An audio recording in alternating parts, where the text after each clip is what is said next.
100%. We're all about guest appearances. We are. We have so many guests. I know, it's hard to keep track of them all. Yeah, exactly. All those appearance The closest fees. thing we've ever had to a guest on this particular podcast is Hamish. I called him once and we put him like that on the phone. That's right.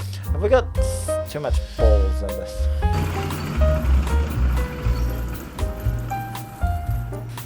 Couple of men in shorts. Shorts time in New Zealand. It is. It's great. Yeah. Have you got it picked up a bit of a... I think I'm picking up a bit of a tanny tan. Yeah, slowly getting there. I was noticing the other day that I'm having to rotate my watch hands, otherwise I get the... Oh, really? No, I've got a bad one. Yeah, I don't like having that. Got that jobby. I don't like that. Jobby in Scotland means something else. What does it mean? It means a turd.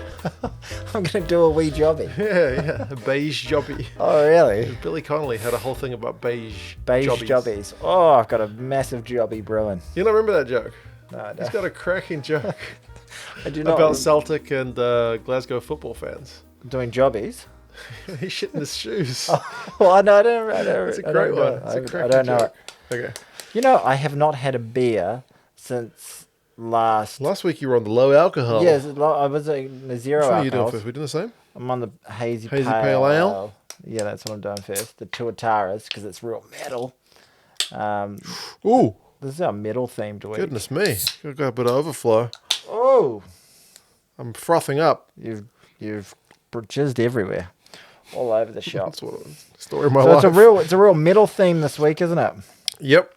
Do we talk about our sponsor now, or is it a bit premature? Somebody bought us beers.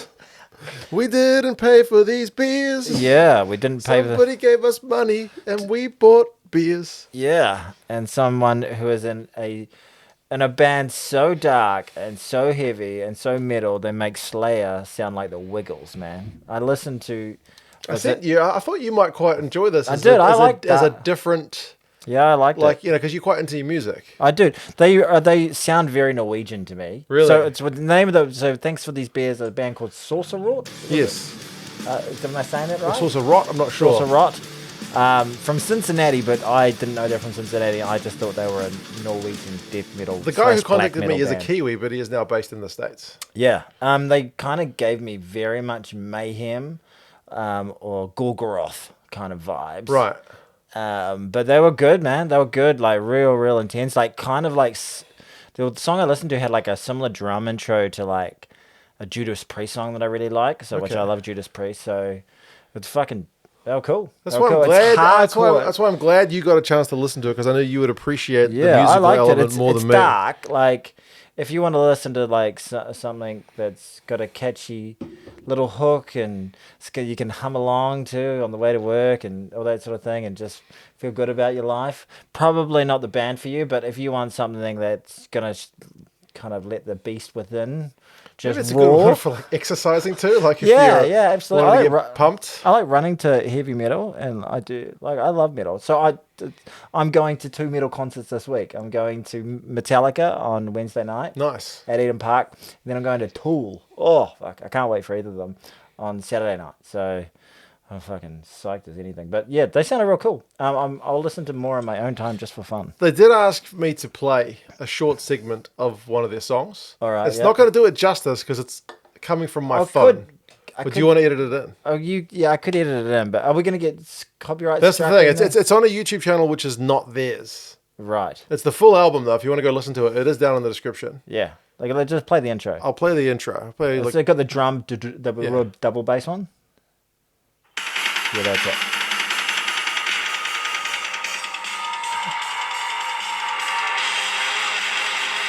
Yeah. Yeah. Kind of Slayer-ish as well. Yeah. Like, So that's only super 10 dark. seconds, but Super dark. we don't want to...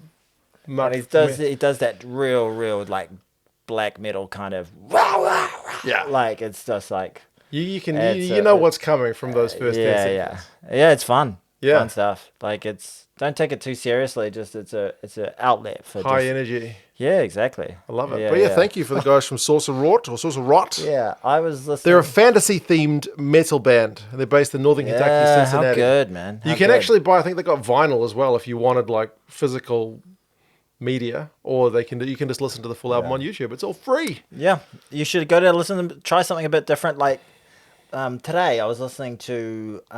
This is how varied my musical tastes are. I was listening to Pantera. I was, do you ever do like the AI DJ that Spotify does for you? Oh, okay, yeah, I know the one. I do that sometimes, and Just let it pick songs for you. yeah, and then it decided to like give me "Walk" by Pantera, which is like one of their most famous songs of all time, which is fucking heavy. But then afterwards, like the song that led into, then it was "Roller Coaster" by the Bleachers, which is like a really light and I was singing full blast to both of them. And I'm like, either someone's gonna think I'm an absolute bogan or a massive namby-pamby. Like, you can be both of those things. Yeah. Don't box yourself in. That's everybody. right. And I'm wearing a the Queens Queens of the Stone Age? Queens of the Stone Age t-shirt. There you go. Yeah. Music. It's great. It's better than sport. It doesn't let you down. Oh, no, I don't want to talk about it. Fuck that. What else can we talk about? There are people here waiting. We need to also let people know 2CGDs are going to be in a couple of weeks. The most important episode of the year. We'll have all our favourites, most valuable Safa, the Richard Kahui Award for I'm Not Gay, but boy, oh boy, I could go there. What else are the other awards? Have you got any ideas for categories that we haven't done? Best shit team? That's going to be hard. Best shit team. Yeah. Best shit team? Who's going to be that this year? Or do we have like shittest good team? I can think of a nomination. I can think of a couple from our part of the world right now. Yeah, best shit team. And if you got any other nominations, every year we do this and we think, what? We have to. I always Then people give us suggestions about those awards, and we can't think of enough examples to make it. Give us like the award. give us all the information. Yeah, give us the category and the nominees. Yeah, exactly. Give us, please take it off us. We need it on a platter. Yeah, 100%. We don't have the bandwidth. Yes, our memories are poor. Yeah, and we've got a stack of these to give away. It's going to be a glittering affair as always. Glitz and glam, bring the suit. Yeah, the red carpet will be My out. suit jacket stayed here for a long time after the last one. It was such a big night. Huge night. It was absolutely out of control. We had Jack Morgan turned up, but we had to keep him off screen. That's right. Yeah. He was in the wrong category. That's right. Oh, actually, that's a good category. Best player on a shit team. Jack Morgan. Jack Morgan's going to be Fraser McRae. right up there. Fraser McRae's going to be Artie right Severe. up there. God. Yeah. Oh, God. So yeah, that's coming up in a couple of weeks. Please stay tuned because I guess it's just next week is the last full week of rugby, and then the following week will be. The following week still has, I think, Wales against South Africa. There's always like one random. There's always one leftover test. Yeah. As they fall out of the test window, and we'll have next week. We'll have the World Cup final team qualified as well. Mm-hmm. So still plenty of rugby. Still plenty. But we are coming to the tail end of the international season. I'm fucking ready for it. Like start of December as well. It's going to have the World Cup draw, so we'll know all our pools. That's right, going to be okay. It's going to be tasty. We'll have a chat about that. You know, one thing that rugby doesn't have that much of is like that big centerpiece event that everyone has to tune into, which is like a non-match thing. All right. Like, the draft, American sports have the draft. Yeah. Other sports like have trade deadlines, like the Premier League when the transfer window's closing. It's like a big fucking deal. Yeah. Rugby doesn't really have any of that. But it does have the Rugby World Cup draw. That's like the one event that everyone tunes into. And hopefully we don't... I remember I live streamed it at the last war. That's the one time YouTube crashed. Really? YouTube crashed in the middle of my stream. Oh. And it was in the middle of the fucking night as well. Oh, really? Yep. Well, you'll do another live stream? It'll be in the middle of the night as well, but yes, I will. So we're still rated number 2 in the world, are we still rated number 2 in the world? Still number 2 in the world. We're going to be top 6. We're going to be a top seed. But all right. Not looking like it that much. No, we're certainly not. Yes. But yeah, go check out Sorcerot. Yes. They're pretty cool. Tony knows his music more than I do. You know your music. But we will, go down and have a wee listen. Did we wrap them up? This is a long sponsor segment. I feel like I'm shoehorning them in again. No. Yeah, their details are below. Cincinnati. I was certainly thinking, why are people in Norway listening to us? Yeah, true. Yeah. I think he's a Crusaders fan too. Oh, I know. No wonder he fucking spells. He's got rage. Yeah. He's got rage. He should have happy vibes. Yeah, exactly. He should be playing in the Wiggles. Holy shit. Goodness gracious me. No, the name of the band has magic in it, like. Also, they said fantasy themed, so... Yeah, it's like, what's it called? Dark Magic. And what's the name of the album? Oh, yes. The name of the album. Yeah, the name They of got the my album. keys. There you go, your keys. Rotten Magic. Rotten Magic, and it's spelled with a K.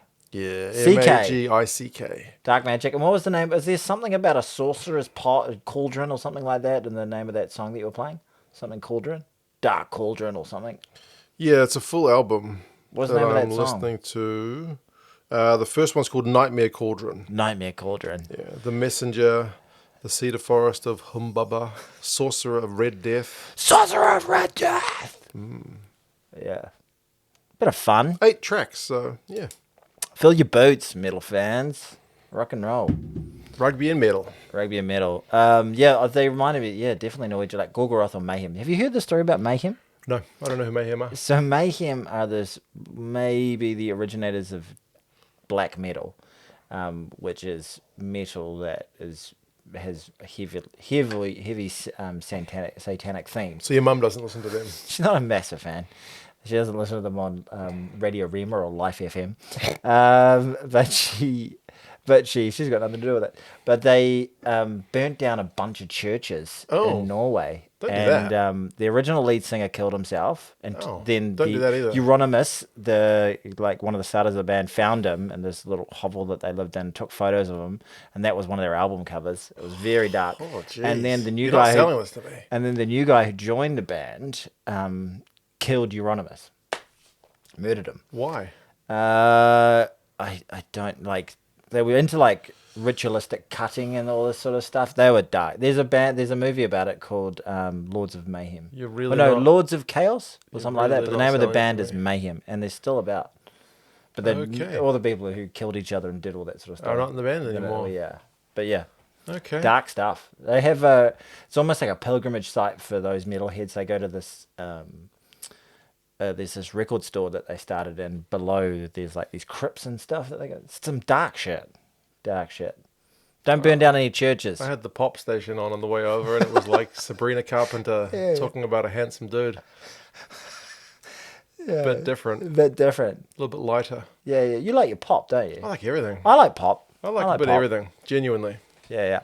I don't like. I like good pop songs. I don't like mass marketed songs that are just to make money. I was never into... Like, the boy bands were quite popular when I was in high school. Like, the Backstreet Boys. It that. All I don't mind. Some of those songs have a they're little catchy, jam to it. but I could never get into them. Tell me why. doesn't Ain't do it for me. nothing but a heartbreak.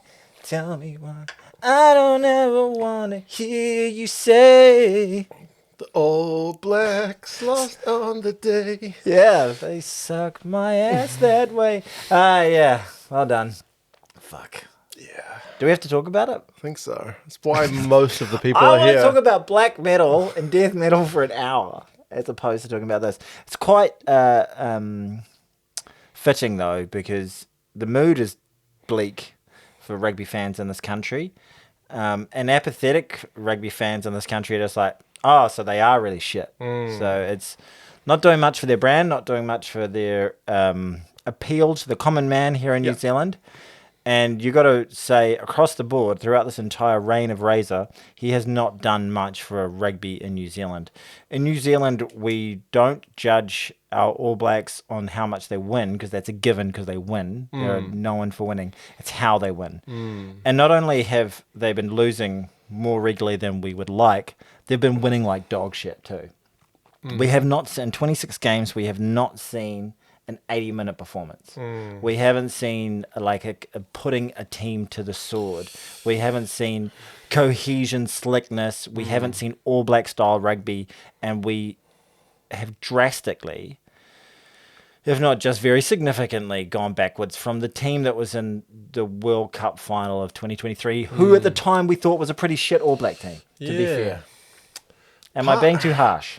Part of what I think is frustrating about the All Blacks right now is we don't really see a direction either. Like, if there's been other coaches who have been criticised at certain times for their results. And Rassi, even in South Africa, was, criticised when he wasn't getting results. Andy Farrell initially with Ireland, Steve Borthwick's.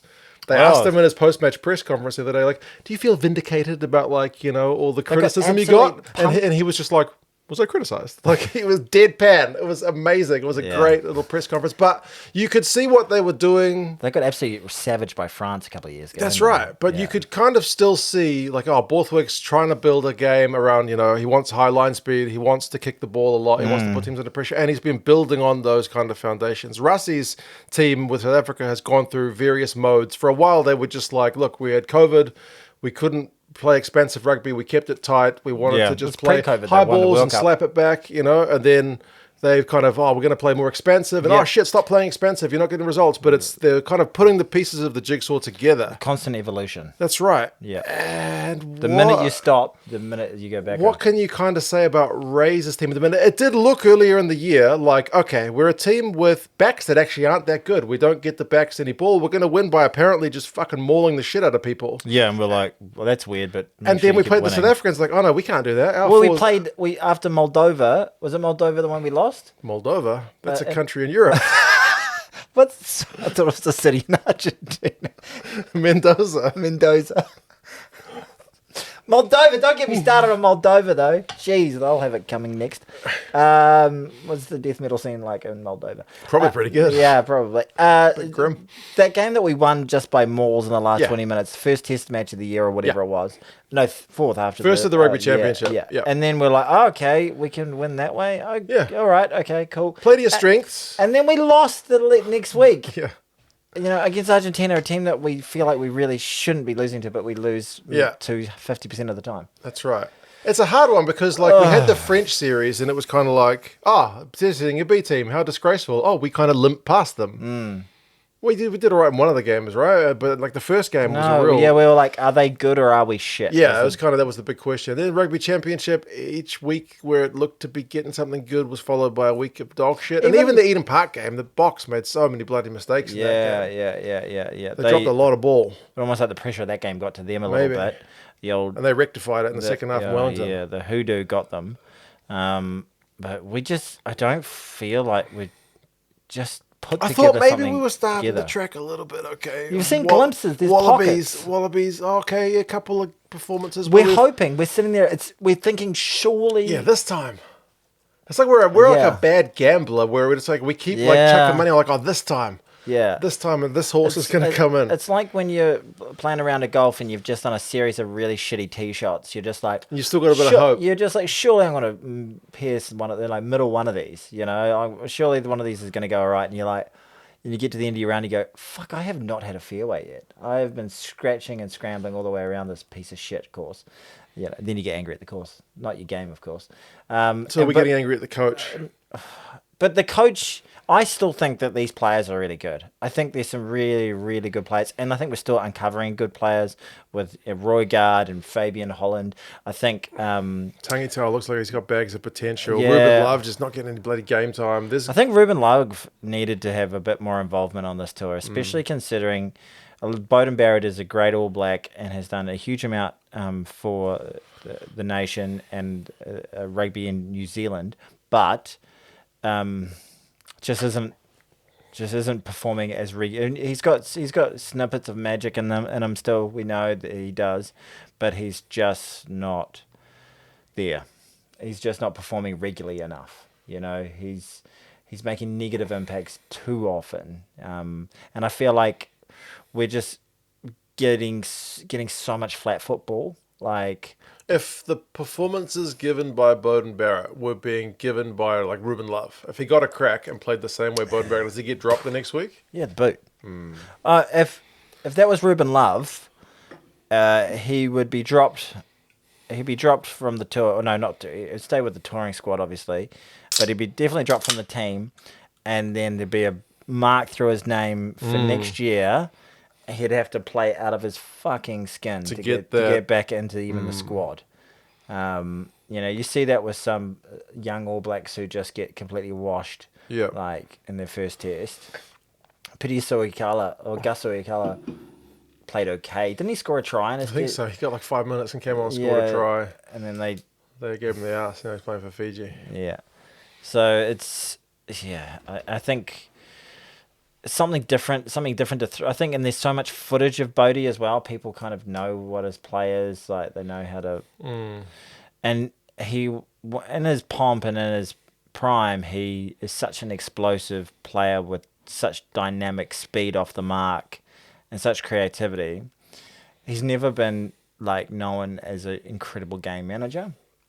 And as you get older, you need to be more like Johnny Sexton in the fact that you can play in a dinner suit, basically. The best players can do that, eh? Like the ones that lose their out-and-out pace with all the experience they gain. Dan Carter managed it. Get a read for the game, which unexperienced guys just don't have. So they don't necessarily have the gas to make that break, but they'll be in the right place at the right time. Yeah. Or find the guy who will be in the right place, who's got the gas. Yeah, and it just feels like in our backline moves and even our little setup pods, we're just shuffling the ball along. And we're shuffling along to like Peter Lackey, who's relatively flat-footed, and we're like, oh, Peter Lackey's playing well. And he's doing okay, but he's just been given scraps, 7 carries in like in positions that have nothing threatening going on whatsoever. I was watching Italy versus South Africa, and I was watching the Italian team and players hit the ball with pace and with like real intent, and I was like, we don't do that. Our attacking shapes are so stagnant, are so stiff, are so clunky, and that's what, when we think about great All Black rugby, we think about running rugby. Free flowing. Yeah, men on, like guys on the move, really hitting the ball at maximum pace and hitting and running incredible lines and showing insane skills. I still think they have those insane skills, but I think they're working within a structure that's been given to them by these coaches that don't allow them to play fast and play hard. It's slow and soft and it's shit.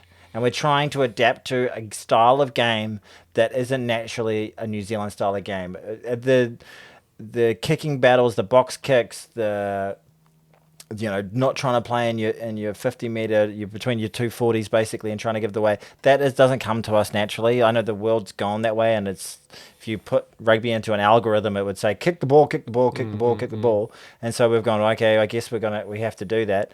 But at the cost of that is our entire structure of how we attack and how we have players in motion around the field has become incredibly stifled.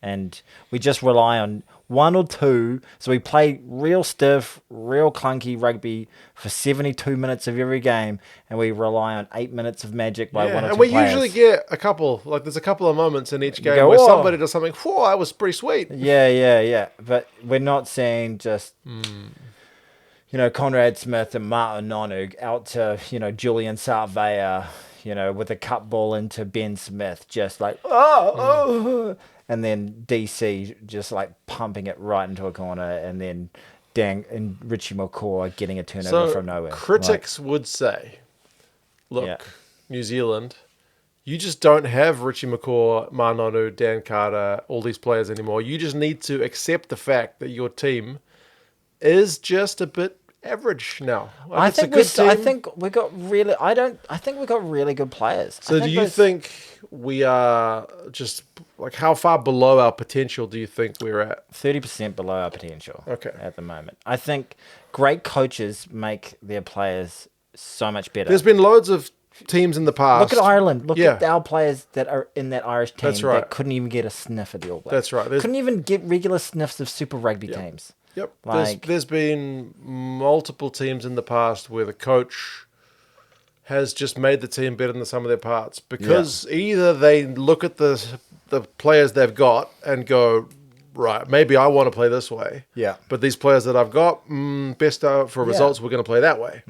That's what the best coaches can do, right? Like, you've got to take how you want to play, look at the players you've got, and find like the best solution. 100%. Well, you just look at Russie in 2017 when he took over. He was like, okay, I'm going to work with these players that I've got. I've got a lot of muscle. I've got a lot of strength. I've got a lot of hard ball runners. I'm going to play real tough. Like, I think he talked about getting back to South African values, because what's his name? Alistair Coetzee had kind of been trying to like open them up a little bit. and people were saying, no, this doesn't work. Yeah. And then you even look at Borthwick right now. Like, and he came and he was like, okay, we're in disarray where we are currently. What do we actually have to do to get back to Play English rugby. And you hear all these fucking platitudes from the coaching staff. Like, it pissed me off. We will talk about the actual game and some of the crucial events at some stage. We're going to talk about England and how you guys actually played really well at some point. We're just venting. Let's vent. But we heard after the fucking game, like, from Razor and then from, what's the other Hansen?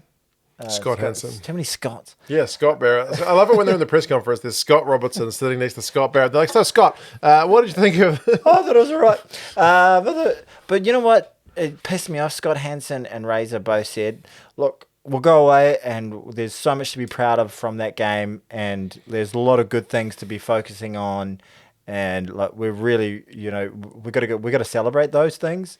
And you just said, and they're looking somewhat chipper and you're just thinking as an All Black fan, this is just shit. Like the All Black PR machine is pretty massive and pretty good for the most part. It sends out really, really good messages.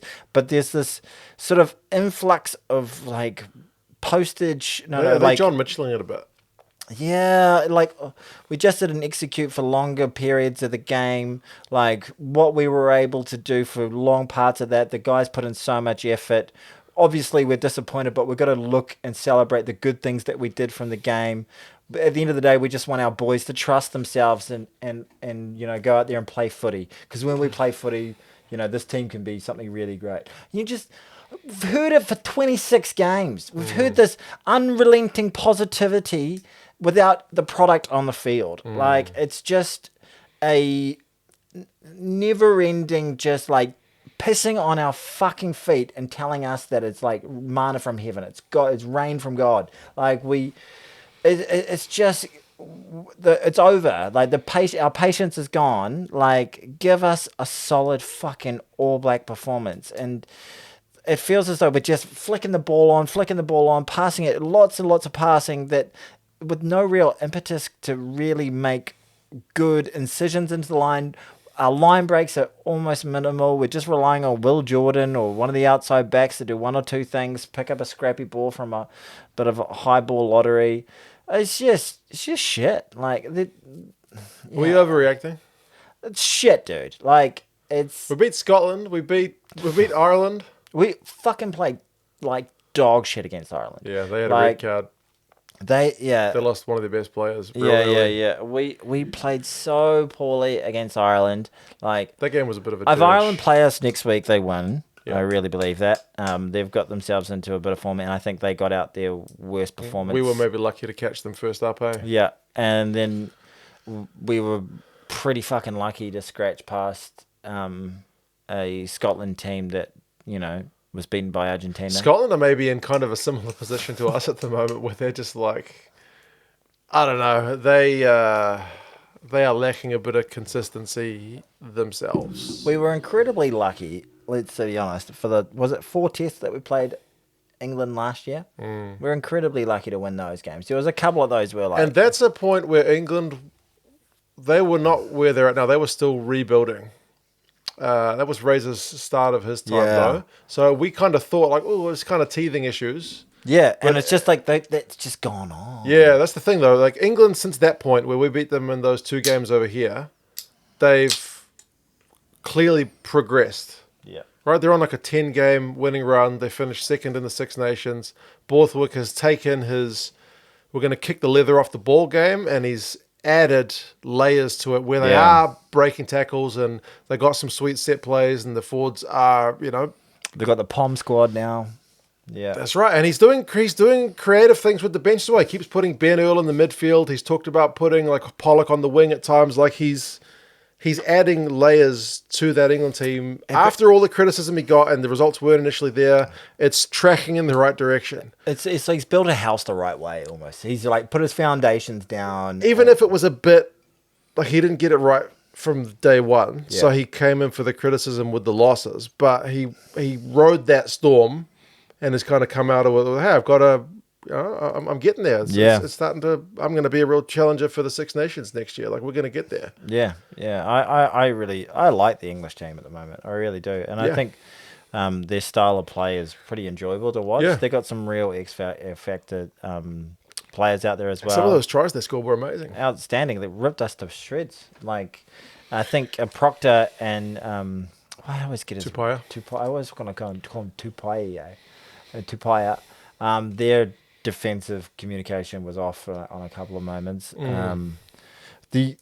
Can I tell you, like, I think that the England team 100% deserves to win that game. They outplayed us and they were the better team on the day, 100%. But the game for me came down to three huge moments.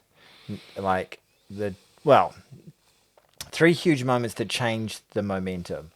We started that game okay. Oh yeah, two tries. First 10 minutes they were all over us, and we pushed them all. We pushed them back, and then we just went bang bang. And I was thinking, okay, because I was thinking the English team looked confident, and I love it when they look confident. Yeah. I love a confident English team because I love watching them lose when they're confident. Like, and I was. So you saw Henry Pollock licking his lips, and you I were was like, just "Fuck like, yeah!" It was giving me kind of like. Owen Farrell vibes. Not Owen Verifies. It was actually going a bit more old school than that. Who was it? Will Greenwood or someone? I can't remember. Some dopey bastard from the English team winked at Jonah Lomu in the 1995. Oh wow. Haka. Right. Like winked at him, and Jonah was like, "Well, fuck. We'll see who's winking at the end of the game. You sack of shit," and then put 4 tries on him. I love a cocky, confident English team because I want to shove it up their ass. Like. I think this English team is really, really awesome, but this is just my fan view at the time. And they were talking it up in the media all week, and I was like, I like this. I like this. This is good. That's why it feels so bad to lose, because I was like, I fucking... You were looking forward to it. Yeah, I was like... That was Christmas. Oh, jeez, I got shoved up my butt. It really did.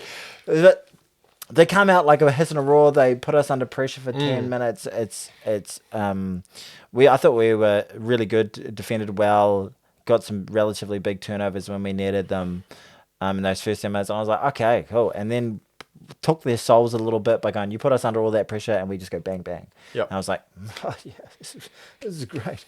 And then we have 2 penalties to push them down. We got our tries from putting them in their wrong end. That forward kick out on the full was a terrible moment for him. Yep. Otherwise, he had a stellar performance.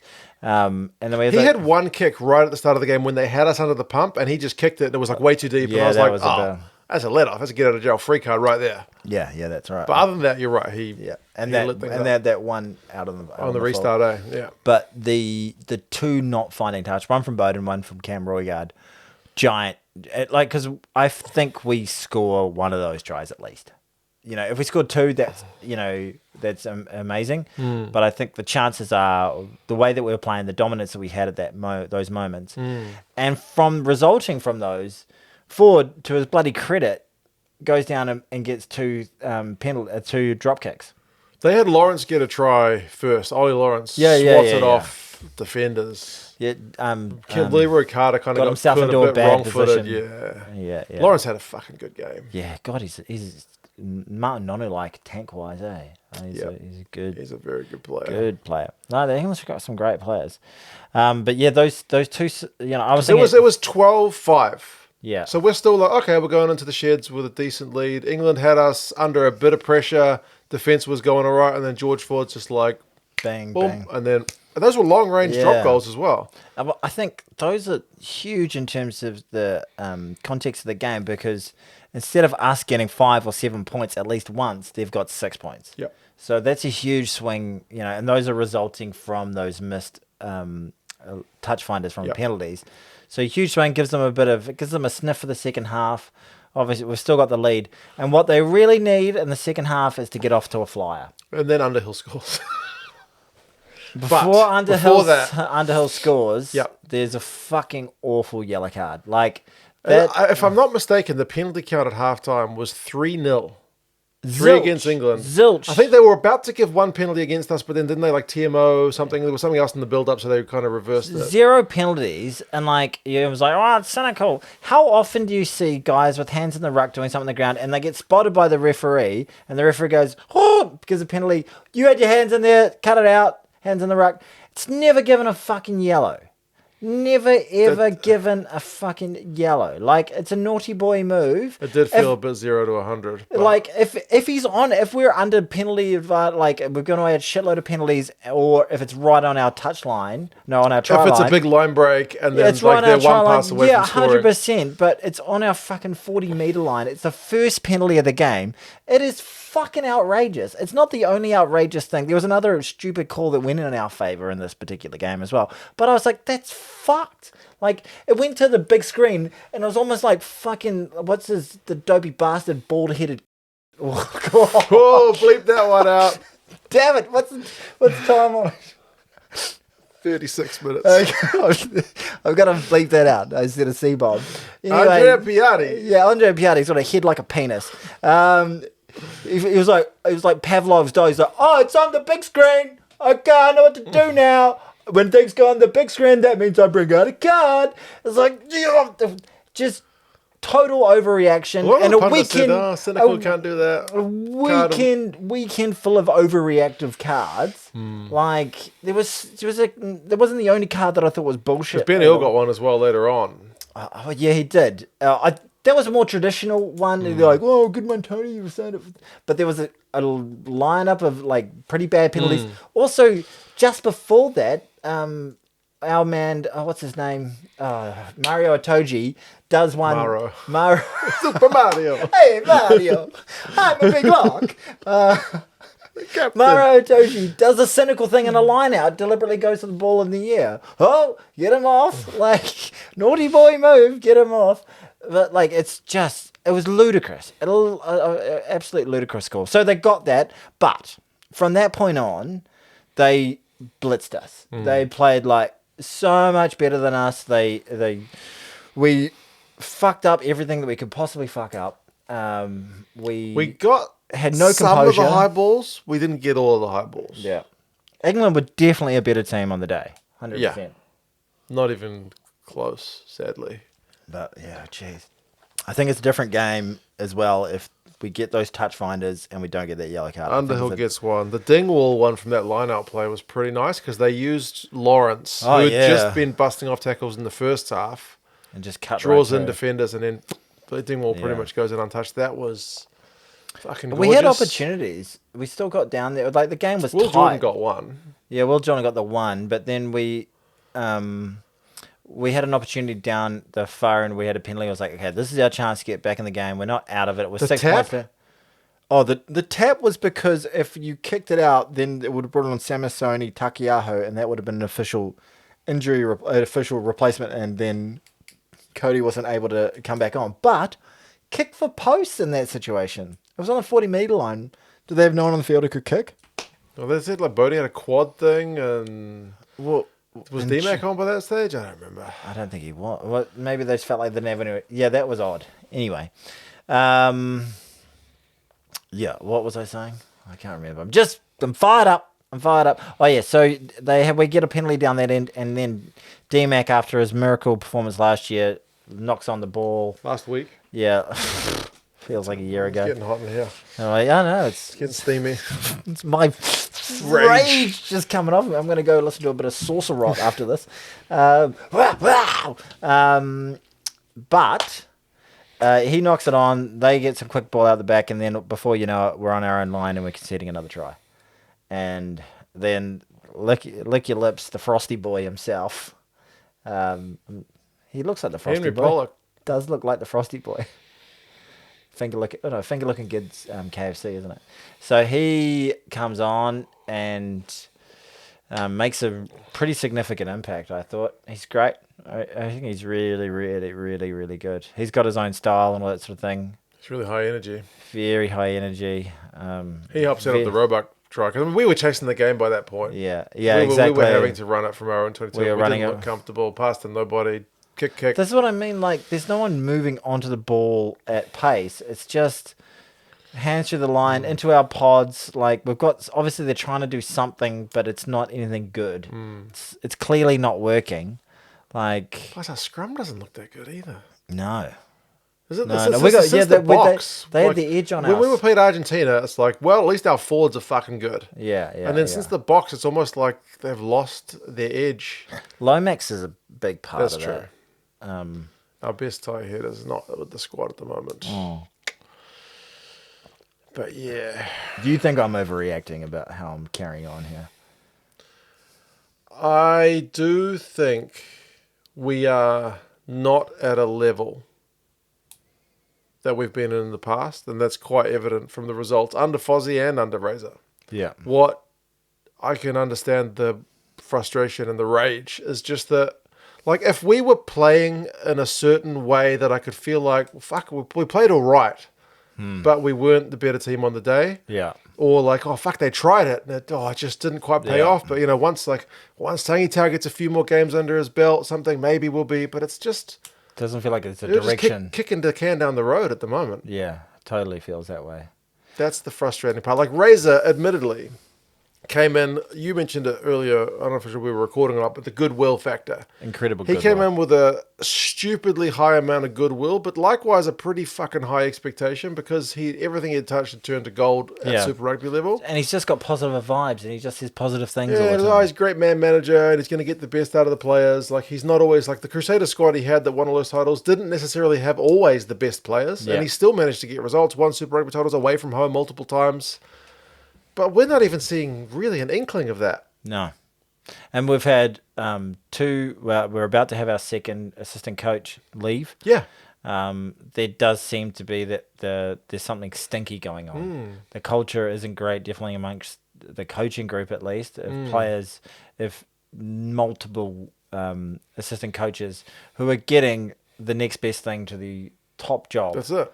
in All Black Rugby are leaving. Do we need to do, after we were trying to talk about before, like what was the worst point in All Black history in terms of Fozzie's reign? Yeah, we were talking that before we started recording. Yeah, and we sort of mentioned it was probably after we lost the Irish series in New Zealand, because we don't lose series in New Zealand. It was the first one since 1994 that we'd lost, and that was a real low point. So the NZR responded to that by getting rid of Fozzie's boys. Yep. We got rid of Brad Moore, they got rid of John Plumtree, and they were like, Fozzie needs help. Yeah. The guys he's got with him are not getting the job done. Brought in Ryan and then brought in Schmitty. Yeah. And things got better. Can I say, so we're getting rid of Holland. Yeah, Holland's already decided he's going to leave. I don't know what's Hansen's. I don't think they're going to get rid of Razor. No, I don't think so either. I say we get rid of Hansen. And I don't know who we replace him with, but I think when in emergency, break glass and pull the Wayne Smith trigger. How many more years is Wayne Smith going to keep bailing us out? He's a Kiwi. Your country needs you, Wayne. Come on, Wayne. Yeah, I want Wayne Smith in the coaching squad. Is it? And we can't bring back Schmidt, obviously. Well, he's about to quit. Yeah, he's about to. He's still signed with the Wallabies through halfway next year, but there's no games on. Yeah. So he's just going to be like collecting a paycheck and be like, wow, how about that Super Rugby? Mate, he looks good. Yeah. Hey, Les, you should see that guy. He plays for the Reds. You know him well. He's got a great little gig going on. And by all accounts, all of that IP that comes from the Henry, Hansen, Foster, era, those guys who learnt how to win World Cups after multiple failures, and learnt how to actually grow the team and keep on building, is completely lost in New Zealand rugby. But you know what? The argument before when Fozzie was coach, we were fucking was like, get him out. Oh, the ideas are stale. These guys haven't had new blood. We need to bring in someone with fresh ideas. That was Razor. We're all to blame. I'm 100% to blame. I made a video about how crap Fozzie was, and Fozzie was not going particularly well.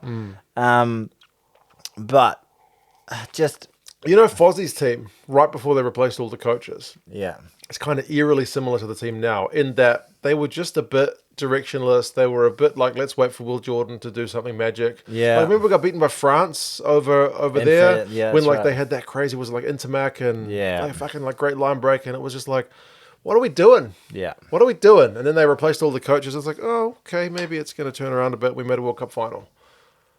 Well, I think they need to seriously think about a few things because it's like, Whatever this dream team they've got is like the whole thing was like Race is going to bring in all these coaches. He got all these great minds, like head coaches from Super Rugby teams, Liam McDonald, Jason Holland, his like best mate Ryan, and they were going to like, oh, he's going to look after this and he's going to look after that, and we're going to do it by committee. Race will have the final say. Like it's just not. It's just not worked. It's just not worked. And one of the things, Like Rusty has brought in like Tony Brown, he's brought in like Jerry Flannery, he's brought in like big name, big coaches from different parts of the world. He's got an Irishman, he's got a Kiwi, he's got Razor's brought in his mates. Maybe. I don't know. Yeah. And we've put so much credibility on the fact that he was able to win a lot of Super Rugby games. And Super Rugby is just so different to international rugby. And he's learning on the job, and they're not. Unless we lose to Wales next week. I think if we lose to Wales next week, there's a possibility if they could flick him. They'd be like, well, fuck, you can't lose to this particular Welsh team.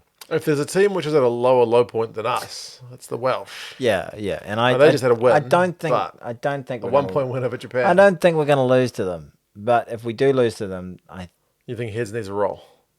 100%. 1953. Yeah. There's been some fucking good Wales teams in that time. Yeah, some great Welsh teams. There was some Welsh teams that were fucking knocking on the door of World Cup finals. Yeah, I thought, literally got to number one in the world for a brief period. Yeah. I thought they would really deserve to be in the World Cup final in 2011. That's right. Yeah, just they couldn't kick any goals that day. And Warburton got the red card. Yeah, and even with the red card, they had so many opportunities to win that game, but they just didn't. Anyway, that was tell us, is it just we're a bit shit and it doesn't matter who's in charge, we just need to accept that we're crap? Or do you think a coach with the right nous can get better out of this All Blacks team? Yeah, and we have All Black. We are too in the thick of it to really have an impartial judgment here. We have All Black fan level expectations. Yes. Which are maybe unrealistic at this point. But it's an unrealistic team. And if they don't meet those standards, then the team's gone, the brand's gone. So if one of the things I've always thought about the All Blacks in terms of their success is the fact that the part that the fans play is that's just completely unaccepting. Like the standards are so high. We refuse to accept the loss as fans. There's no mediocrity. I'm not talking over the last couple of years. Like over the last couple of years, South Africa have been playing well, and we go, oh, we lost South Africa. But just in general, over the course of All Black history, like every All Black fan goes into every All Black game going, we'll win. Yep. Like the only acceptable result is to win and win well and win with style. So it is really, really high standards, but that's what the brand is built on. That's what the aura is built on. That's what all these massive commercial deals that they've are based on. It's just this team that just wins and keeps winning. And the moment that we can say, well, we're just shit, we're just not that good. We're just a top 5 team. We're just gonna keep sliding. We'll just slide and slide and slide and slide. So I don't think we take the foot off the throat as fans. And some of those great All Black teams, when you hear Sean Fitzpatrick and the likes of Frank Bunce and all these old school players, and they go, what was the motivator of being an All Black? It was like the absolute terror of losing. Like the fact that a loss is you were just going to be completely crucified. It wasn't the joy of winning. And it sounds really, really negative. But then this particular... So I like to raise my children. Terror. And you hear this coaching squad, and it's all about positives. Let's focus on just trusting ourselves, backing our skill set, and understanding that, if we just focus on what we're good at and try and do those things and execute well, we should be able to play pretty well for periods of the game. And we've got to be really proud of those periods of the game. It's fucking bullshit. Be scared. Live in fear. And listen to Sorcerot. That's my. There we go. That's my. South African fans will have to let us know what it was like when their team was in the I don't want doldrums. to. I don't care. I don't want to. I don't care. I don't care. Because they were in the doldrums for a while. And I remember when I first started the channel, Alistair Kitsy was still coach. Yeah. And I was getting emails when my channel only had a few hundred subscribers from South African fans going like, I swear our team is good, but we're just not. Yeah. Like, and they were saying things like, at the time, like, it's the fucking quota system. The quota system's fucking holding us back. It was this, it was that, there was every reason under the sun. Like, this is the thing, or we can't select the overseas guys, or whatever it is. Yeah. They knew, like, no, we're fucking better than this. Yeah. We're not this team. I swear we're good. Yeah, that's how I'm feeling right now. I know. I swear they're all Blacks. Yeah, I think this is the most disappointed I've been as an All Black fan of the last couple of years. If we'd, like I said before, if we'd played that game really well, and just like lost it to a George Ford droppy at the death, would you be less? I'm more disappointed with this loss, and this sounds bananas, than with the loss that we experienced in Wellington. No, not the Wellington. That was kicking the nuts. But I am more disappointed with this loss than that loss. The way we've kind of got our losses have been so bad this year. But I'm more disappointed with this loss than the 2019 World Cup semi-finals to the English again, because I thought that English team was just marvelous. They monstered us. They were clearly just like, we didn't play that badly, but they were just amazing, and we just didn't get into the game, and we didn't have. What's the difference with this one? Do you think we're outcoached? I think with this one, we just are listless. We're showing no heart, no passion, no composure on the field, and we could have won that game. Like, if we just did the right, we made better decisions and executed better. But it's not just the game itself. It's just the whole lead up to the game and what's been happening to this All Black team and this All Black coaching system, and just the waiting and the expectation, and just realizing, I think for me, I'm just going, fuck me. The Emperor's not wearing clothes. I've been sitting here going, kind of buying into it. Like, yeah, it'll come. And like, the 2019 was a quick fucking kick to the nuts. Certainly hurt. Yeah. Like getting we weren't going to do a three-peat, but this is just like 3 years of somebody with a teaspoon just tapping me on the nuts. And then they decided to, like, all of a sudden they just did one big fucking whack with a hammer, and my nuts have just dropped off. So I don't have sore nuts. The nuts have just disappeared. Tony's got no nuts. There we go. The nuts have disappeared. England were great though, weren't they? We've moaned about the All Blacks a heck of a lot, but you're doing well, England. Yeah, fantastic. You're on like a 10-match run for a reason. You beat us for the first time at Twickenham in a very long time 13 for a good years. reason. Yeah. You deserve to get wins last year, England, as well, against us. You didn't. But. Yeah. You've improved a lot. Yeah, my favourite's to win the Six Nations next year, maybe. Next year. Doing very well. Yeah, very, very well. Well done. Elsewhere. Yes. Do you remember how you talked about you didn't like the Cody Taylor yellow card? There was a card between the just before we say this, the one thing I said, there was a call in the English game. Oh, yes. English game that I thought was total dog shit as well. You know how the line out call for the try? Yeah, like the backs were offside at the line out. They weren't even looking for that. Yeah, that was fucking retarded. You think they should have just let that try roll? No, I don't think the try should roll, because I think the try, if it rolled, I've been like, it's a 50-50. Okay, that's going to... I think we were lucky to get the 50-50 on the... Was it a strip? Was it a knock on? Okay. He doesn't have he's not... It's a loose carry. Yeah. Drops the ball. Okay, it's a knock on, whatever. But the fact they go back for a penalty on a nothing call, like, fuck off, TMO. Just bullshit. Total bullshit. Anyway, didn't mean jack shit at the end of the day. Anyway.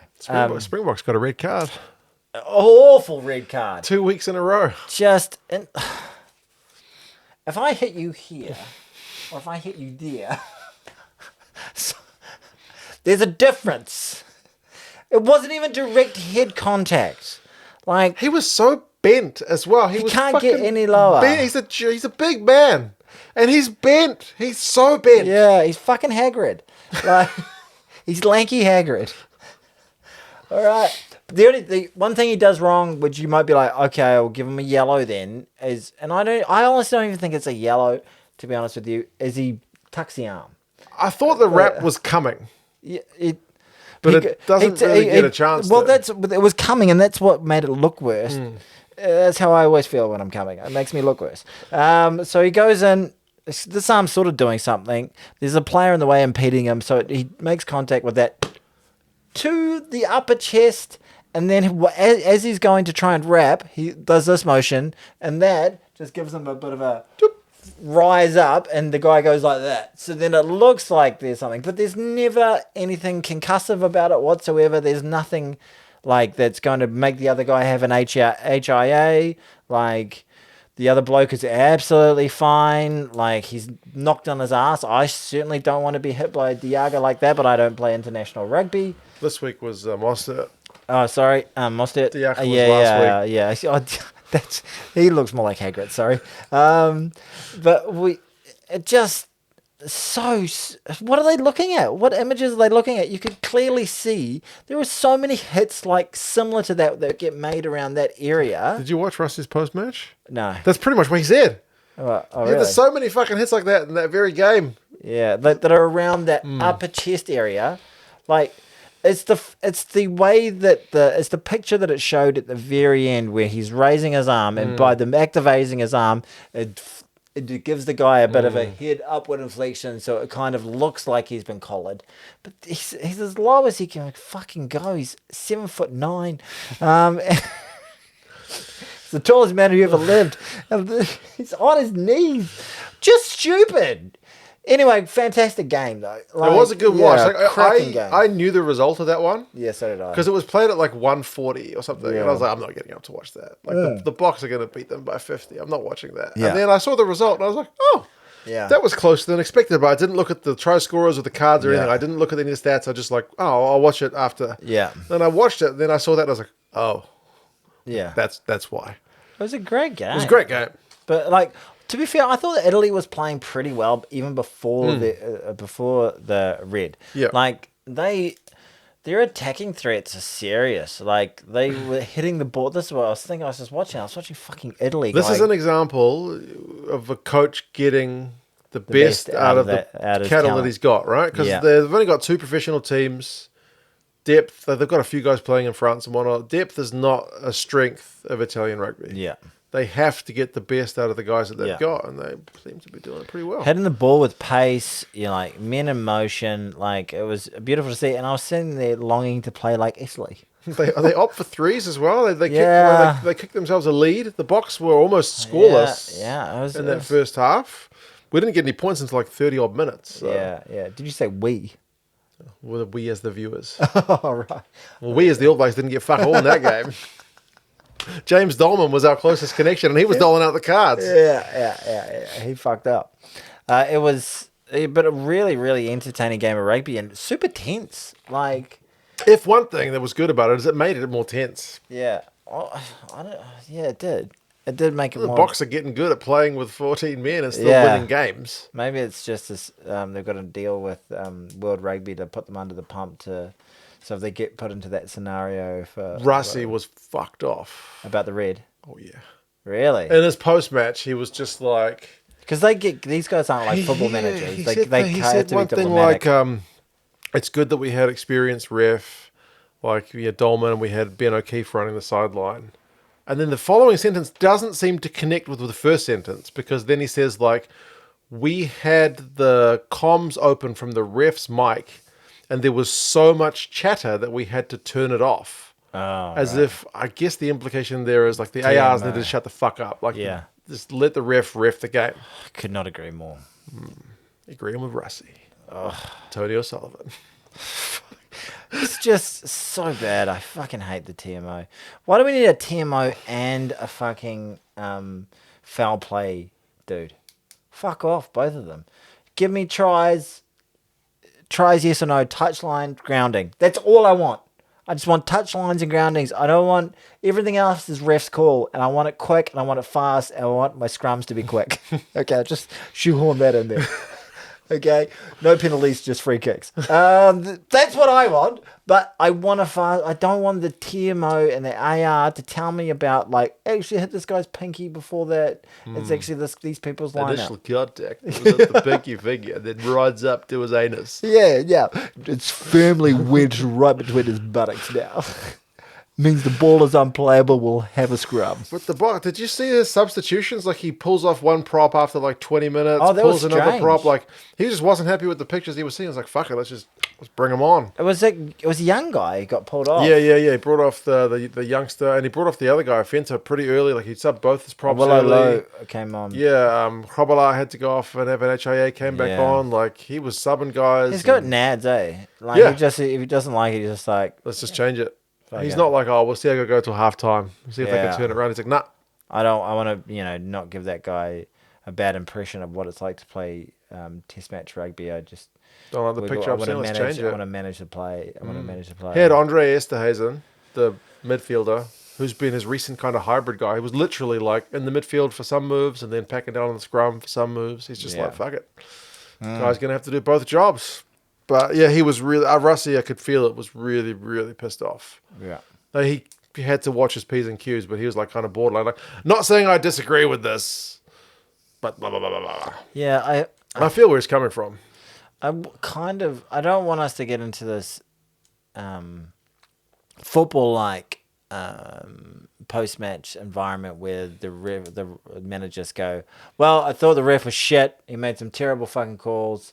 And like, if he gets given another game next week, it's a travesty against football. They come out and they say stuff like that, and players are quite open about, what they think of referees and all that sort of stuff.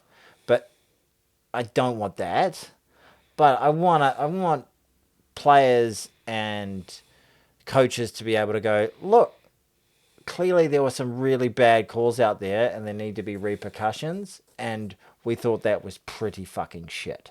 Like, for ... and dot reason. And that's all I have to say about that. And that is my personal opinion. And you can suck my big South African nutsacks. Not that I have big South African nutsacks. I have medium to small New Zealand nutsacks. Of Irish origin. Little potatoes. But I mean, you got to give credit to the Boks, man. They got a Trophy Thunderberg on 60, Grant Williams 72, Ethan Hooker 79. Like it ends up comfortable enough. 14 men for the vast majority of the game. Yeah.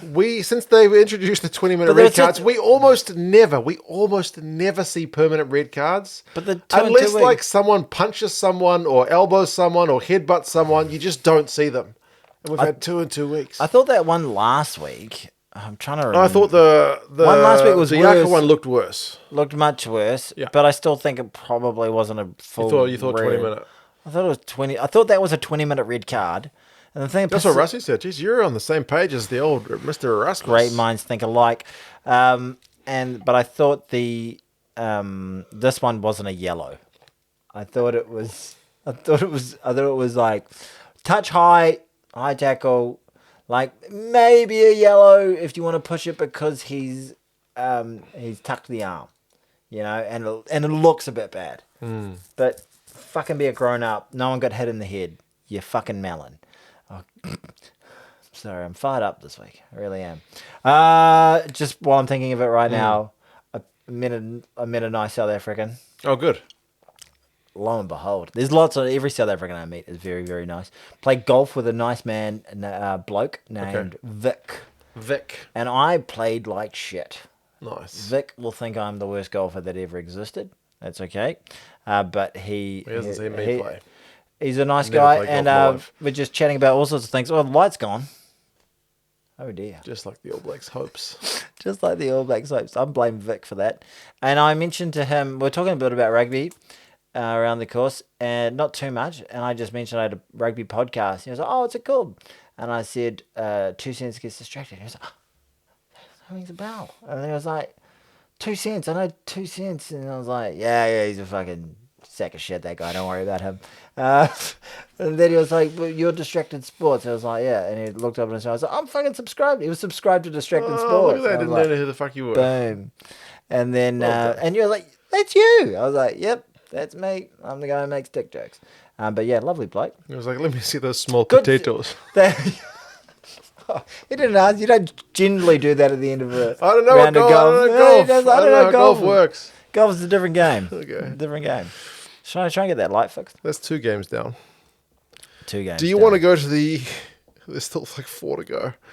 Yeah. There was a bit of an abomination for the Aussies. Yes. Geez, get them back to a Southern Hemisphere summer as soon as possible. They need a break. They need a break. Ireland beat them by a record margin. They rubbed their potatoes right in their face. 46, They teabagged them with their 46-19. And there's a couple of crazy things about that. Firstly, Mac Hansen gets a hat-trick within like 27 minutes. Yes. Which is pretty crazy. But also the game was close at half-time. Yeah. The game was still close. Well, I feel like there's been a couple of games, our game included, that actually has a scoreline at the end of it that looks Bit of a blowout. like a bit of a pumping where it was tight for long periods. And the Italian game was one of them where there was those late penalties. Yep. And then there was still only 12 points in it with like 9 minutes to go against the Australians. And then Well, the Boks scored 2 in the last 10 and 3 in the last 20. The Irish scored 3 in the last 10. and 2 in the last 4.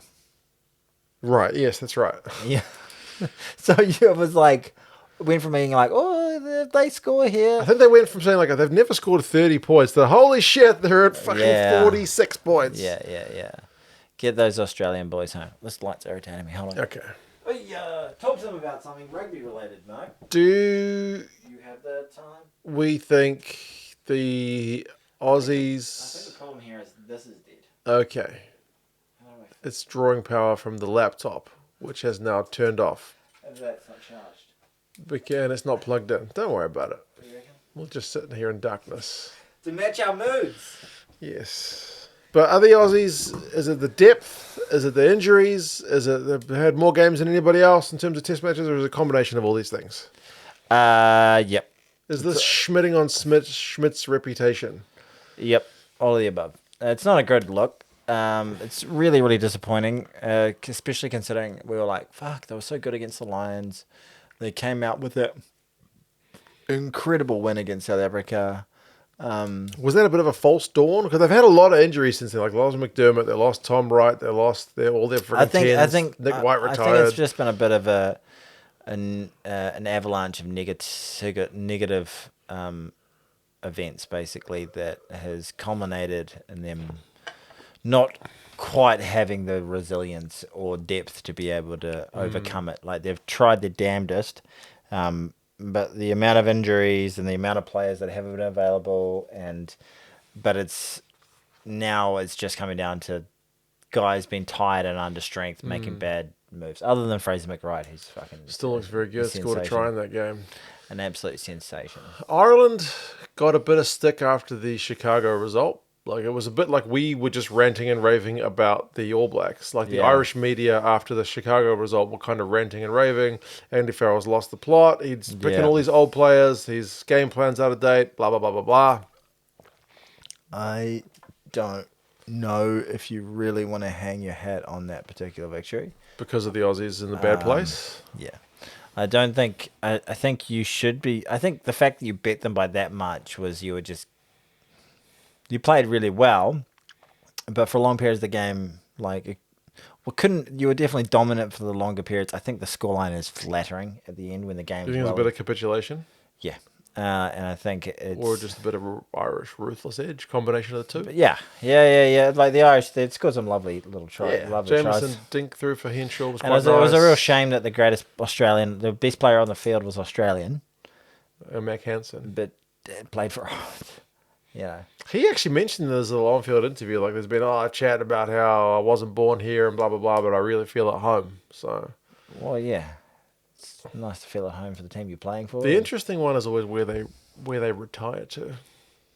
That's where home is, once you retire. I always feel it's interesting what kind of accent you've got. Okay. And he sounds Aussie as fuck, and that's fine. Like, He's got an Irish mum. Yeah, cool. That's good. Yeah, no, he definitely. You can feel at home in countries that aren't your own. That's absolutely fine. I lived in China for 7 years. China. I was not called up to play for And the you know what's Chinese rugby weird? team. I could have qualified for China on Redison. When I go back to Ireland, probably could have gone to the Chinese rugby team. You reckon? I'm tall. I Don't have any skills or athletic ability, but I'm tall. You're tall, and they're lacking that. Yeah. Tall timber. I would have loved to seen you play at one international test match for the Chinese. For the Chinese rugby team. Can you sing the Chinese national anthem? Ooh, I know the beat of it, but I don't know the words. What is it? It's a good song though, because it's a song that was written during wartime. So it's actually. Is it 4/4? I don't remember the music beats. Though I was at the fucking dancing today. They're like, oh well, you start after it's 8/8/4, then you start dancing. I was like, I don't know what the fuck that means. Oh really? Yeah. 8 measures of 4. 4 measures of 4. There we go. Hansen gets a hat trick. Doris, Baird, Henshaw, tries galore. Prendergast, drop goal. Another drop goal. Yeah, again, when the team was like not getting that much go forward, just like fuck it, just take the 3. And it was when they were only 5 points ahead and put them out to 8. It was like just smart play. Smart play. It really was. And the Aussies, it felt like they had 2 little periods where they were trying to get back into the game and they never quite managed to do it. They were always behind the 8 ball. Was it just where all the Aussie tries a little bit ugly? They were all just grinded over from close range. One of them was over Prendergast, who's not the greatest tackler in the world, although he did knock the ball out of James O'Connor's hands at one point. I thought Sorcerot had a couple of nicer touches. Moments, yeah. Then are they getting the best out of him, or are they underutilizing him a bit? I think that then he's not able to get given the opportunities that enable him to really showcase his talents. I think if they're able to get somebody who's going to be a world-class 10, who's going to be able to light that back line up a little bit more, once they bring Wright back into the system, hopefully next year. I thought Jorgensen was out of position at fullback. It was interesting because they had Hansen and Jorgensen as each team's fullback, and both as a regular winger, but both has played like club rugby at fullback before. It's a big change. But Hansen looked much more comfortable at fullback than Jorgensen did. There's 2 tries. I know he got 3 in the first half. Yeah. But those 2 tries he got at the beginning, were almost identical. Yeah, they were just copy and paste. Yeah. Yeah. But yeah, not a good time for it's sad. We really thought they were trending in the right direction. Yeah, it's been a rough one for them. I feel like we can't underestimate the fact that they've lost Lolosio. And I mean, just in terms of 10s, like Lolosio and Liner, and they don't want to pick Donaldson. It'd be like if we lost Bodie. I don't mind Donaldson. Yeah, if we lost Bodie and we lost DMAC, and they were just like, no, we don't want to play Ruben Love. We're picking our next guy. Yeah. Like, we would be not looking as good. We'd be picking... like Rivers Rayhana or someone like that. The guy from the Crusaders. That's Rayhana, isn't it? Or maybe like Josh Jacob or someone like that. But we'd be really testing the depth. A lot of teams, like if the Irish lost Prendergast and they lost Crowley, like a lot of teams would struggle if you lost that many 10s. Yeah. And they've also lost Tate McDermott and they lost Nick White to retirement. We had that with our we had the halfback crisis earlier in the year, So... Yeah. Tane Edmed, like God bless his soul, everyone loves a Fanta Pants ganger, but he's not a number 10 at international level. He's not making like how many international teams in the world is he making? Number 10. Oh well, there's probably a lot, but not many like in the tier top 1. 10. Yeah. He's like a really good player. To make it being a fucking super rugby player, you're in the top 1% of rugby players. He's a very good, fair, professional rugby player, but at this standard, you've got to be at this level. You've got to be incredible. The margins are so thin. That's right. Yeah. Well done, Ireland. Flogged them. Got them. They've got South Africa next, which is going to be tasty as fuck. That's the game of the weekend, really. I think so. Scotland had a big lead against Argentina. Yikes! 21-0. Feel for the Scots. I was looking because I'm more interested in the Rugby World Cup draw. Yeah. And the way it was going, with Scotland winning by that margin. Yeah. All they needed to do next week was see Argentina lose to England, and England are great against Argentina. Yeah. And Scotland would be shoo-in for the top 6. They just needed to win by that 16-point margin. They were up by 21. They were fucking pissing it in. Yeah. And then what went wrong? This Argentinian team knows how to attack and knows how to score points. Fuck yes. And you can't rest on them, and they've got great heart. They've got great tenacity. Yeah. They've beaten the All Blacks in New Zealand multiple times. Yep.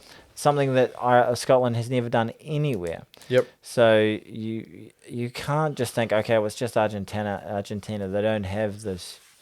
I heard the commentator saying they don't have the storied or, hushed tones when people speak the names of the Springboks and All Blacks, but they're a good team. Getting there, man. And I really, really, really think they can just cut you up and score bang, bang, bang points from anywhere. And We've talked about the fact that Razor Finn Russell is a liability on defence. Sometimes. Yeah. He has one pass in this game. Oh, the intercept? It's a kind of a pass to the ground, which then, gets intercepted. Yeah. That, I think, is almost like a 14-pointer. Because if Scotland score there when they're hot on attack, they possibly put the game to bed. Yeah. But Argentina go other length of the field and just put Scotland under the pump. But there was a yellow card at the beginning of this game as well. That's right, yeah. The Argentinians got a yellow card for a deliberate knock-on, and then the Scots got a yellow card for Kinghorn for that turnaround. I don't know I don't think there's a single player in the world who wouldn't have given that knock-on, because it was a back flick pass that came really close to his body. He tried to grab it. And he was like, I'm trying to catch it, but I didn't catch it. I dropped the ball. How dare you not catch the ball? A card for you. Well, we've talked in the past about Razor not getting the best out of the bench. Contepomi's team is down. Remember, he's a new international coach as well. Yeah. I rate him. His team's down 21-0. It's 45 minutes. He brings off his 9. He brings off his 10. He brings off both his props. And he brings off a loose forward to bring on Matera. Yeah. And he fucking just sees gold from it. It's like immediate impact. And all these guys, like Santi Carreras. I mean, the guy he replaced is very inexperienced. It'd be like bringing on Bodie to replace Ruben Love kind of thing. So he made a huge impact. Huge impact. Yeah, giant. Yeah. It was a massive turnaround. Scotland from the 21-0 lead and scored 3 more points. I fell for the Scots because there was a salt in the there were so many salt in the wound tries this week. Yeah. And you had the game one, and then there was just suck on that, because the Scottish team, the Scottish crowd's still singing "Flower of Scotland" and trying to pick themselves up after would have been a week of gloom for them after thinking our chance. 21. That was a great way to bounce back after that disappointment that All Blacks lost. And then they it's just so Scottish. And you know what they say about being Scottish? It's shite being Scottish. It's shite being Scottish. Well, this team's a rugby fan. Yeah. We feel you. We feel you. We had a decent lead and got bit as well. Yeah. It's the only country in the United Kingdom I have not been to. Really? You haven't been to Scotland? I haven't been to any of them. Yeah, you should go. It's awesome. One of these days. But the Argentinian tries, 57, 60, 70, 75, and 79. That's the minutes of the try. So it's basically the final 20. Yeah. They run in 5 tries. Be better, Scotland. Scotland. Does Gregor Townsend not get the best out of the Scottish squad?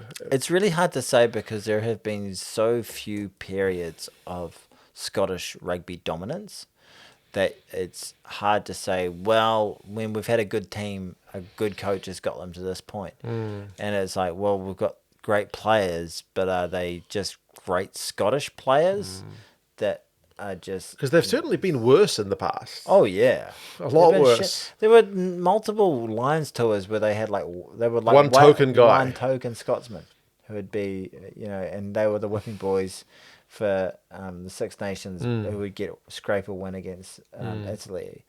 But since we started this podcast, have they won each Kolkata Cup? Did they win the Kolkata Cup this week? No, they lost it this year, but they've genuinely been competitive in games, and then tended to fuck up some. One where the expectations were just starting to rise, they would find a way to disappoint. Maybe. I don't know. And if they do go, if they pull the trigger on Gregor Townsend, and he's signed a new contract, so they're not gonna. Yeah, right. They're happy with where they are. I was texting Graham from the Rugby Forecast algorithm on WhatsApp. Oh yeah. And right after the what game, does that bastard have to say for himself? After the game, Scottish fans were sent who attended the game. I feel like me and him have this rivalry. And you've never talked to each other. Never. They got sent a message that was on the social media thing. That was like.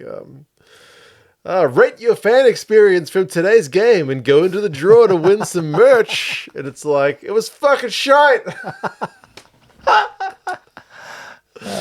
No, they should have pulled the pin on that message. Just like, let's just not do the fan survey this week. I just want to give, what's his name?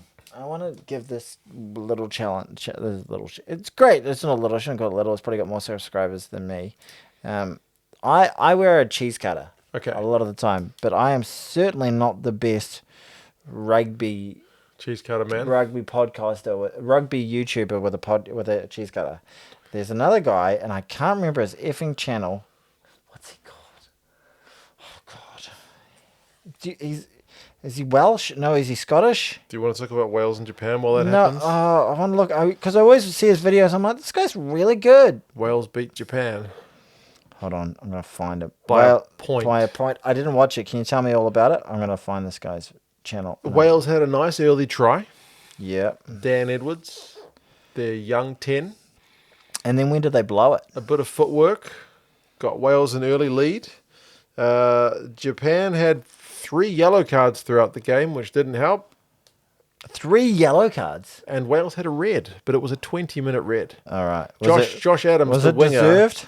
Josh Adams probably could have got a full red for that one. He basically just dropped on a guy's head in a ruck, doing nothing. Oh, yeah, here we go. This guy, Who was he? Hugh Griffin Rugby, has Scott Robinson failed as All Black coach. I watched this video last night and I lapped it up. It was really, really interesting. He was like talking about what the All Blacks are doing statistically worse or better under Scott Robinson. A guy wearing a rugby jersey talking about stats. I need to He's watch like, this channel. He's like you and I if we had a baby and they were English and had. Oh, is he an Englishman? Oh, well, let's listen to his accent. Hold on. 25 games since Scott Okay, he's English. Robinson took over Razor. as coach of Razor Robinson. Yeah, okay. Very proper. Everyone calls him fucking Robinson. It's Robertson. Yeah, Robert. anyway, Like Robert the Bruce. Hugh Griffin Rugby. Okay. How many subscribers has he got? I've got 8,000. What's he got? That video he's shitting on. Well, not shitting on. He's giving really good, Feedback. like non-emotional feedback. Yeah. None like me, just going, I wanted to win. What's his channel? God, I don't. Hold on. I don't This is want. enthralling viewing. He's got more than me. There you go. He's got. Oh, I need my bloody glasses. I've got 8,000. He's got 9,000. There you go. And so he's definitely in the coveted title of best rugby YouTuber With a cheese cutter. who wears cheese cutter. He's got it. Well done, Hugh. I'll have to check him out. I haven't seen him Hugh. He might be Welsh actually, before. Okay. because he spells Hugh like H-U-W? H-U-W. Bit Hugh. posh Welsh from that accent. When I dated a Welsh girl, her dad was called Hugh, and his mates call him Huge. What's up, Huge? Was his surname Jas? No, he just had a massive cock. Wales, Sorry, Wales, Mr. they Morris. won. They Sorry, won. Mr. Morris. They won. Oh, well, yes. So, Hugh, if you're Welsh, you'll be happy. Last minute penalty, Jared Evans. 83 minutes on the clock. They get a penalty. Slot the fucking thing. Yeah. Pressure penalty to win by a point. Was it a good game? That sounds like it's not. Because you often think shit games are good games. So if you don't think it's a good game, It has a bit of high tension drama. Yeah, because it's Because it was close. But no, there was a fair few errors. So it was a shithouse game. It wasn't the best. But So it's dog shit, is what you're telling me.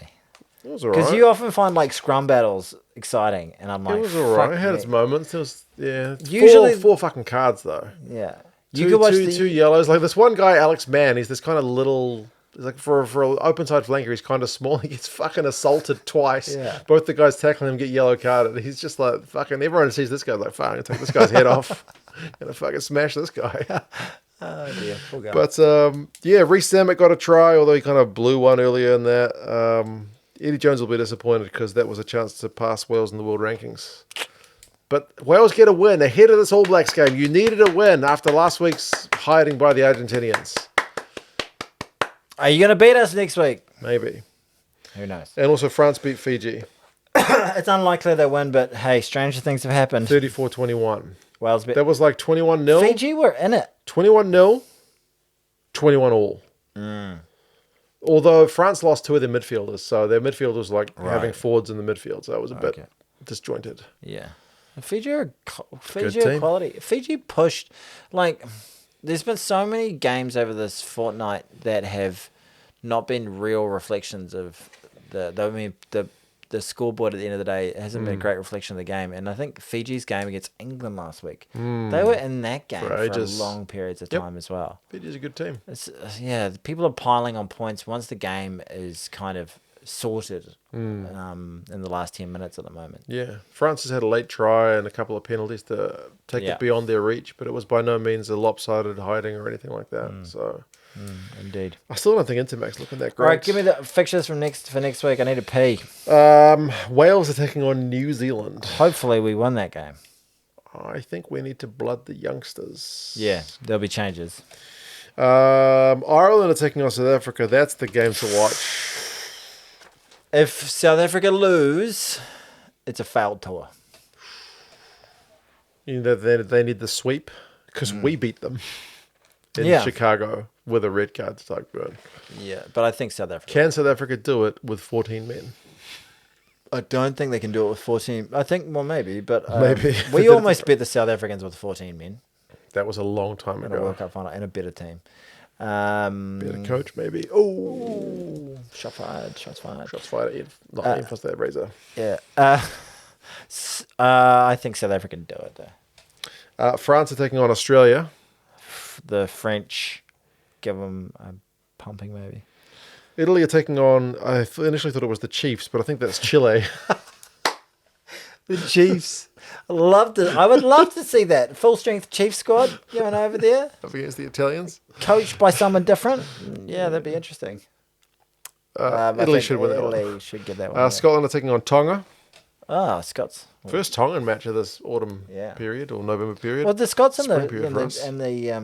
the Tongans and the Samoans used to be always over here, but they've got their own problems at the moment. They do.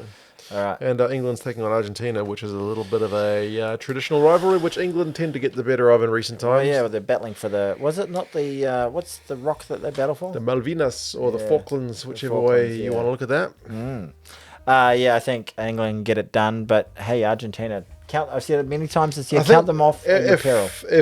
South Africa Ireland is the game of the weekend, Argentina England's right up there as well. Yeah. When is that the Monday morning one? I think so. Yeah. Sucks to Okay. be a guy who doesn't. Well, I don't know how I'm going to catch these games because I'm going to Metallica on Wednesday night, but that's not going to get in the way. But No. then I've got Tool. Tool on Saturday night, and then I've got dance recitals all day on Sunday. So fuck me, dude. I have to watch some rugby somehow. Watch some rugby, Tony. Also, this I think Wednesday for our time. I'm wiggling in my chair. I need to pee this bad. Samoa taking on Belgium for that final spot at the Rugby World Cup. Okay. Get it done, Samoa. You've dragged this out too long. Okay. That's it. All right. Tony needs to pee. Yeah. Sorry we All worried right. about the All Blacks so Yeah. much. I do think I'm not sorry. I'm angry. England are very good. And Yeah, maybe well we done. just need to reset our expectations. Well done, England, and stop drawing out this farewell. Goodbye. Tony needs See you to later. pee. Bye bye.